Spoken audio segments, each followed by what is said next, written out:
بسم اللہ الرحمن الرحیم۔ السلام علیکم۔ آپ دیکھ رہے ہیں DDP انالیٹیکا۔ عمران خان نے اپنی ایک اسٹیٹمنٹ میں کہا، وہ بات کر رہے تھے اپنے پارٹی ورکر سے بھی، پارٹی کے لیڈر سے بھی، اور جرنلسٹ کو ایڈریس کر رہے تھے، جہاں انہوں نے الزام عائد کیا جنرل قمر جاوید باجوہ پہ کہ جنرل قمر جاوید باجوہ جب چیف تھے تو انہوں نے آخری سال خاص طور پہ جو ان کا تھا PTI کا حکومت میں، اس میں ان کو کہا کہ جی یہ جو کرپشن کے کیسز ہیں ان کو بند کریں یا ان کو آگے نہ چلائیں۔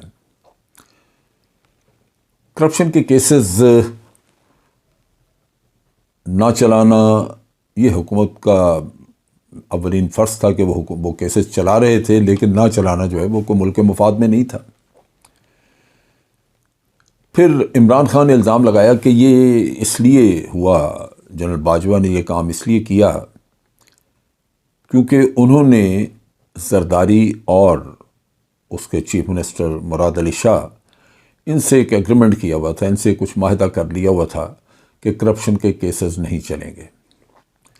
آج بھی ابھی کل کی بات ہے، زرداری صاحب کا تقریباً کوئی 8 ارب روپے کا کیس ختم ہوا ہے، اور اسی طرح وہ کہتے ہیں کہ جی 45 کے قریب کیسز ہیں، خدا جانے کتنے ارب روپیہ اس میں خرد برد ہوا پڑا ہے کسی نہ کسی طریقے سے۔ اور لازماً جب ایسے کرپشن کے کیسز ہوتے ہیں تو یہ مکار لوگ جو ہیں یہ NRO مانگتے ہیں، اور عمران خان لگاتار کہہ رہا تھا کہ میں NRO نہیں دوں گا۔ اب جب یہ اسٹیٹمنٹ عمران خان کی آئی تو PDM کے لوگوں نے، خصوصی طور پہ ایاز صادق صاحب نے کہا کہ جی عمران خان بڑا احسان فراموش ہے، جو اس کو حکومت میں لے کے آئے تھے آج ان کو ہی یہ کرٹیسائز کر رہا ہے، ان کو برا بھلا کہہ رہا ہے۔ سو کسی کو نہیں چاہیے کہ اس کے ساتھ کوئی احسان کرے۔ کیو لیگ کو بھی کہا کہ کیو لیگ آپ بھی سوچ لیجئے کہ آپ کو کیا عمران خان کے ساتھ تعاون کرنا چاہیے یا نہیں۔ یہ وہ چیزیں ہیں جو کہ ہماری سیاست کا گند ہے۔ پہلی بات یہ ہے کہ جنرل باجوہ کو اس نے کوئی ان کو برا بھلا نہیں کہا، لیکن ایک تشویش اگر عمران خان کا کہنا یہ درست ہے، مجھے اس کا علم نہیں کیونکہ یہ عمران خان اور جنرل باجوہ کے درمیان بات ہوئی، اگر اس کا یہ کہنا درست ہے کہ جنرل باجوہ کرپشن کے معاملے میں نرم تھے یا ان کی مرضی نہیں تھی کہ ان کو سزائیں ہوں، تو یہ تو بہت بڑا کلیش ہے۔ عمران خان کی تو ٹوٹل سیاست ایک نقطے پہ تھی، باقی نکات تو بالکل ثانوی نوعیت کے تھے۔ جو تمام سیاست تھی وہ ایک نقطے پہ تھی کہ میں ان کرپٹ لوگوں کو نہیں چھوڑوں گا، اور میں ان کو جیلوں میں ڈالوں گا، پیسہ واپس لوں گا، اور یہی وہ ایک چیز تھی جو اس نے آ کے پورے شدومت سے شروع کی۔ کیسز تو پہلے کے بنے ہوئے تھے، زرداری صاحب کے وقت میں نواز شریف پہ بنے، نواز شریف کے دور میں زرداری صاحب پہ بنے، اور کوئی نئی بات نہیں تھی۔ قاہرہ صاحب کے بیانات دیکھ لیں، وہ جب پاناما کیس کا فیصلہ ہوا ہے تو ان کے یا ان کے اپنے پیپلز پارٹی کے مختلف لیڈرز کے جو ہیں بیانات، تقریریں ہیں، جس میں انہوں نے کہا کہ میاں صاحب آپ چور ہیں، آپ نے جھوٹ بولا سپریم کورٹ کے ساتھ، آپ نے جعلی ڈاکومنٹس دی سپریم کورٹ کو، اس لیے آپ کو نااہل ہونا پڑا۔ اور اسی طرح PMLN یہ کہتی رہی کہ زرداری صاحب کا پیٹ پھاڑ کے سارا کرپشن کا پیسہ نکالیں گے اور ان کو گھسیٹیں گے سڑکوں پہ، اور آج وہ سارے مل گئے تو اس لیے وہ کہیں کہ جی ہم سب صاف ہیں، پاک صاف ہیں۔ سو عمران خان کو یہ تانا دینا کوئی مناسب نہیں لگتا۔ عمران خان کی پرابلم یہ ہے کہ اس کی سیاست کا محور جو تھا وہ اس کا اینٹی کرپشن سٹانس تھا۔ اب اس سے یہی سوال ہوتے ہیں، جب بھی جرنلسٹ اس کے پاس جاتے ہیں، بات کرتے ہیں، پہلا سوال یہ کرتے ہیں کہ جناب آپ کے دور میں کرپشن ختم نہیں ہوئی، آپ نے تو ختم کرنے کا وعدہ کیا تھا۔ وہ پھر یہ کہتا ہے کہ ہمارے ہاتھ میں کچھ نہیں تھا، نیب جو کچھ بھی کرتا تھا، سنتا تھا، وہ جنرل قمر جاوید باجوہ کی، اور اس کی وجہ سے یہ معاملات آگے چل نہیں سکے کہ ہم کرپشن کے کیسز اختتام تک لے کے آتے. یہاں پہ ایاز صادق صاحب نے یہ بھی کہا کہ جناب الیکشن میں عمران خان کی مدد کی اور اس کو حکومت میں لے کے آئے. اچھا، یہ الزام شروع دن سے لگا رہے ہیں اور اپنے بارے میں آج نہیں کہتے کہ ان کو کون یہاں لا کے گیا. حالانکہ یہ پہلے کہا کرتے تھے خود کہ جناب نو کانفیڈنس موشن جو عمران خان کے خلاف اگر ہم لے کے آئیں تو کامیاب نہیں ہوگی اس وقت تک جب تک کہ اسٹیبلشمنٹ ہماری مدد نہ کرے. اب اسٹیبلشمنٹ نے مدد کی. سو دونوں طرف اگر یہ دونوں کی بات مان لی جائے تو وہ تو جنرل قمر جاوید باجوہ کا جو اپنا رول ہے وہ غیر آئینی بن جاتا ہے، کیونکہ اوتھ جو لیا ہوا ہے وہ یہ ہے کہ ہم سیاست میں دخل نہیں دیں گے. سو پہلی بات یہ ہے کہ جنرل قمر جاوید باجوہ اس چیز کو ڈیفینڈ کریں گے اپنے طور پہ کہ میں نے کوئی ان کو حکومت میں نہیں میں لے کے آیا، میں نے کوئی ایسا کام نہیں کیا جو غیر آئینی تھا. پھر آپ کیا کریں گے؟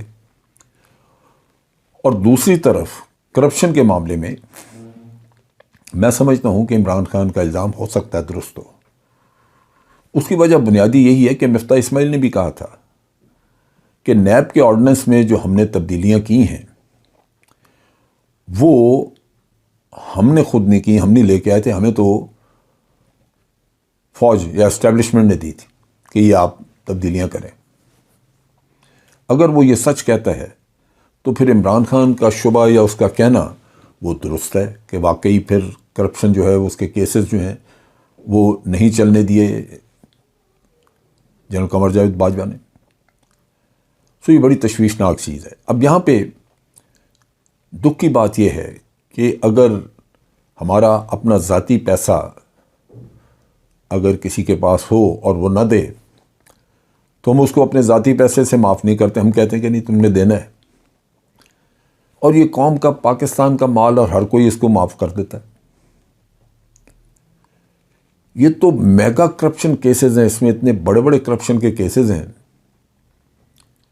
جن کو معاف کرنا تو اتنا بڑا جرم ہے کہ اس کو بخشا نہیں جا سکتا.